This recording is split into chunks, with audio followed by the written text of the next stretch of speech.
by just turning my shoulder a smidgen, she relates to your body position. Yeah, she's really good at, she seems to be very sensitive to it. So if I move even a smidgen, she just follows my... While you're walking, Donna, think about that, and think about that triangle, but you're doing it on a little bit longer rein, okay? You know what I'm saying? Yeah. When you're in a corner or whatever, just kind of...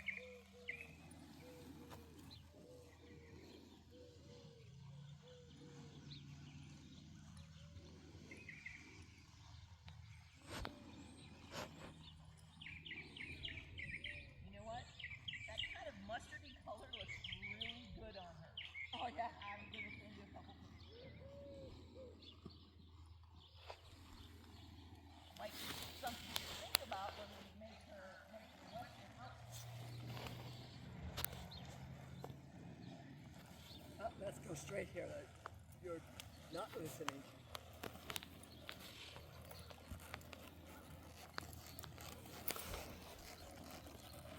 Stand over here by Jerry. The sun is shining in my eyes. Because I'll hear you. You might hear me on the video. You might not want to hear me on the video. It's more like it. No, I was having trouble hearing you the other day. It's a very noisy saddle she has. I told her she needs to bring some baby powder, or I might have some. Baby powder? Take baby powder, turn it upside down, and sprinkle it on each side down in the tree, and that That's stops the last thing I would think of. I think I might have some in there. I'll have to look. Remind me about that when she unsaddles me. I'll never remember that. It's more than 5 minutes away. Looks good. Think about your little triangles. Yes, sir.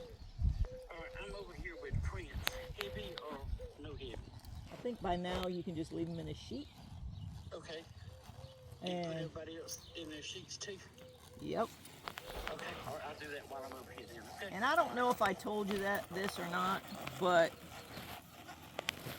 I've got a lady coming from Alabama that's very interested in the roan gelding.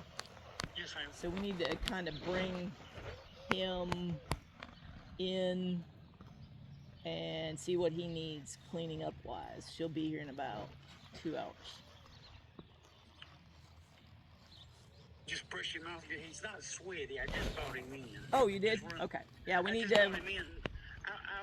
I'll get a brush and run over him. He's not sweaty. I just brought him in. Yeah, just get his mane and his tail and brush him over good. I will. Okay. I just brought them in. They saw me and they come up. So I had just put them up and walking back down the aisle. When I get through pulling these heavies, I'll grab a brush and a main comb and run over him. He's not bad. He just got a little dust on him. Perfect. Thank you, Randy. Yes, ma'am. You're welcome. Bye bye. So, look down her neck. That's where I want her neck. Okay? Eventually in all the gears. See that? So there's no point in her neck that's higher than any other part. Does that make sense? It's parallel to the ground, in other words. All right, now roll up however you have to get into to take a hold of her mouth just a little bit more. Okay. Go ahead and start walking my figure eight that we were working on. Okay. And while you're doing that, obviously you're going to be a little bit more exact about where you're putting every footfall. So I want you to think about being clear with your body. And when you're going to move to the right or to the left, one rein is going to the withers and coming straight back, and one is opening up. Cut my corner. sections of straight line. Yeah, but Always fixes any issues, right? Cut that corner. Stay straighter longer here. Okay. Come around.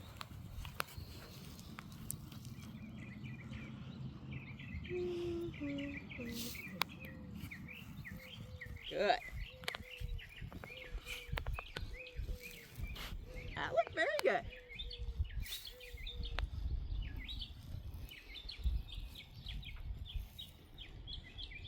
Keep your contact. She pushes on you. You're gonna put a little more pressure there, and if she doesn't come back with that pressure, you're gonna do little bumps and you're gonna step her into it with your leg. Okay? Good job.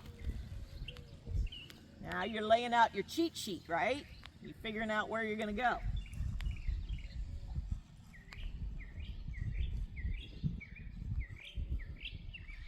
Very nice. See, that was good technique, Donna. Look at how nice and soft.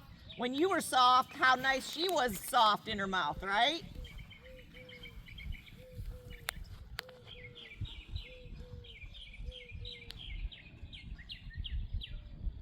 I say some of these mares, you have to think about them like, I don't know if you were ever this way. Jerry will probably attest to it, but like if you're taking a nap, you're gonna wake that mare up and do things with that mare like she's a bear, okay? If you're waking up from a nap, you might be one that wakes up slowly and can't just jump up and run. Otherwise you're crab apple. And so you have to be the same way. Mares are like that. You can't just wham bam thank you ma'am around them and slam them around and expect that they're going to be forgiving. Okay? Now when you get to the center this time, we're going to start that nice jog trot you had going yesterday. So we're working a little bit of Western, a little bit of English all at the same time, right?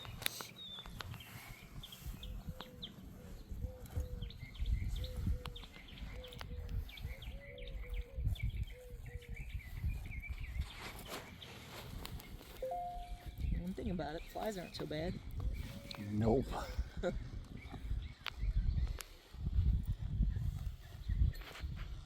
Good. Now send her with your seat and your voice. We got to use more voice with our horse. Because that's like the level, it's like level 1 go-to for understanding the language. So that, I'm putting that on you just a little bit right there because you kind of asked her and then you didn't follow up. So if you want her to jog, you got to keep after her till she jogs, okay?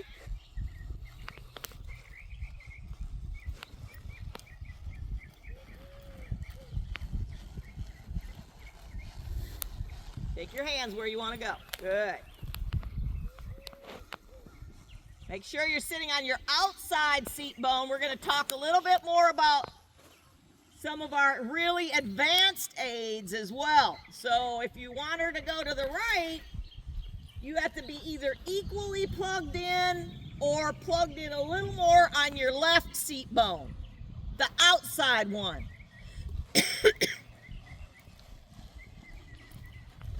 Because you're opening everything, all the doors in the direction you want her to go. So if you're bearing more weight, like you're leaning in, you're bearing more weight on your inside seat bone, that doesn't work. That's shutting the door there, which is what ends up pushing horses away from the direction you want them to go. And that's something I've really started working on with a lot of my customers. I guess I need to really get them thinking about that. To me is the most advanced aid that we use. You know, our verbal is our most basic aid. The cluck, cluck, cluck, okay? But our seat is our most advanced aid, and a lot of people don't understand it. But we can start using that a little bit more, and number one, it's gonna keep your equitation better. And number 2, it's going to teach your horse to listen to what you're doing with your butt. That, you were right, you rode that corner perfectly because you were sitting more square in the saddle. Get her to come up under your seat so she listens to your seat. So your hands have to do that. Good job. Excellent. Now let's move her to an extended sitting trot. Keep thinking about that outside seat bone. We want her to go to the left. We got to open our left side. We want her to go to the right. We have to open the right side. Look at how much more square she's sitting in the saddle. Can you see it? Mm-hmm. Really good, Donna. And look at how much easier your horse is, like almost guiding without much hand now. She's like really advanced in her brain listening to your seat. So that's what tells me she's going to be a show horse.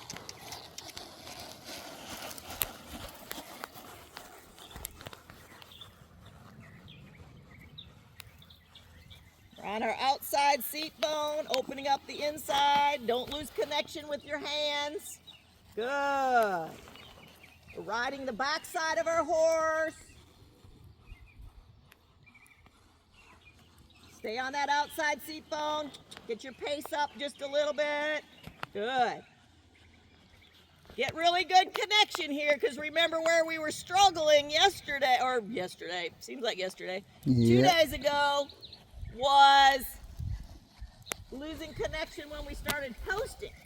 So we have to find that place where our hands are operating. And just because our body is changing or we're posting, our hands don't change their position. They don't move with our body. That's really pretty right there.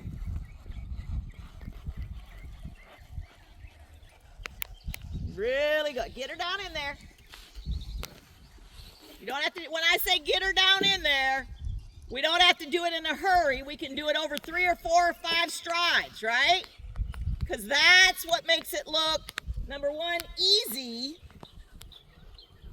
And number 2, the horse understands it because it doesn't come at him like a lightning bolt. Very nice. Hello? Alright, so you get a little upright tip of her Up, get down in there. Get down in there. So come around this way again. You lost focus and you lost your horse. Yep. You're sitting good on the back side of your horse. Bring your outside rein a little straighter back.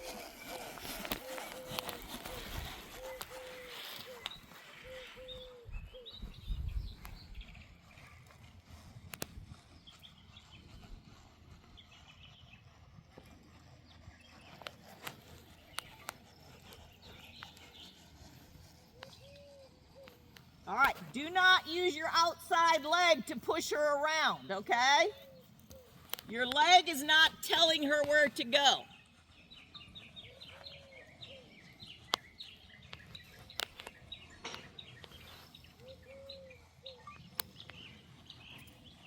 So your legs are just, they can turn with your seat, but you're not pushing on that outside leg to make her come around, correct?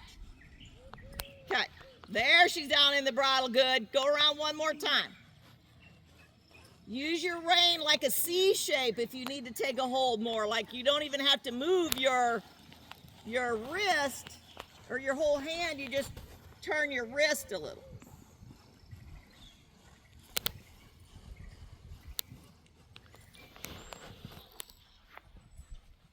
Good. All right, let's see this side again.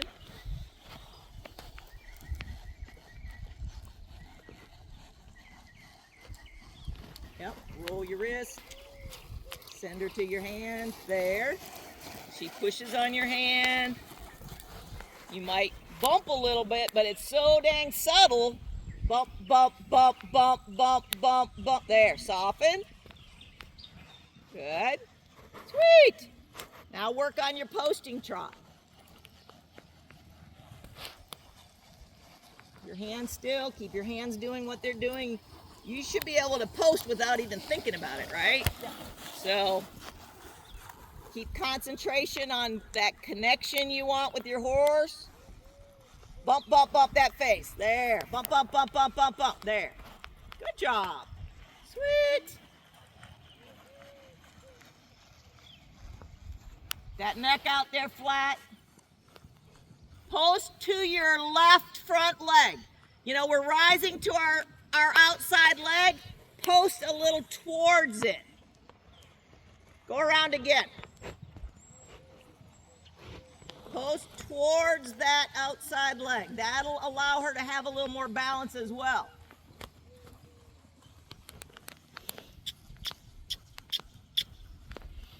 Yep, get it down in there.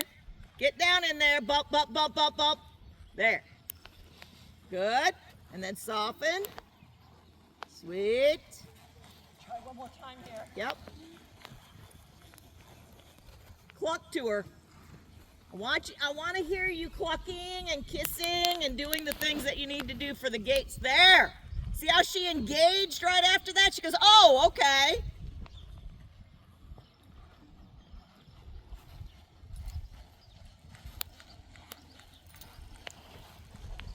Keep your hands smooth. Step up there. Get up there to it. Get up there to it. There. That's it.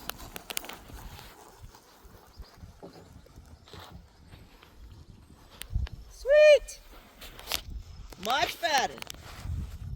Use your wrist. She doesn't come back. We're going to go bump up. But don't stop driving.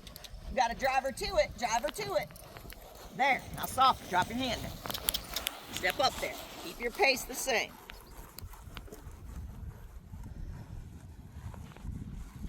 You're posting down around a corner. You need to post up to that left or your right front leg. There you go. I had to stop to breathe. Not easy getting old. Just leave her face alone. Sit. Trying to do everything you're telling me, and I'm having a little different hearing you, so I'm guessing sometimes. Well, I just told Jerry to, when we get in there, we take that saddle off right away. We need to put some baby powder on it. Just sit there a minute. I've got all these adjusters calling me. Hold on. Hello? Hello, yes, good morning. Miss Lear? Yes, sir. Yes, ma'am. How you doing? My name is Param Burkoni. I'm a desk adjuster with Tower Hill Insurance. Yes, sir. Yes, ma'am. I'm calling you because I have 3 of your properties that has been assigned to me. So I'm calling to make my initial contact and to go over the claims process with you, ma'am. Do you have about 5 to 7 minutes? If you can make it 5, I'm with the customer. Okay. All right, so I just want to verify. All right, the property. So the first property will be the 8614 points at West 26, Keysville, Georgia. Okay, so it's number 26. Yes, that's number 26. Okay, And it says hurricane winds caused damage to home. correct. Yes, do you know what kind of damage that was caused? Or like siding damage or roof damage? Anything like that? 26, because I'm not at my desk, it had roof damage and probably underpinning damage. All right. And it's mostly like shingles and things like that. Okay. All right, I'll put roof damage and underpinning. I'll put that for the field adjuster. All right, so you don't have no lien holder on any None of those 3, no. Whatever 3 you're telling me.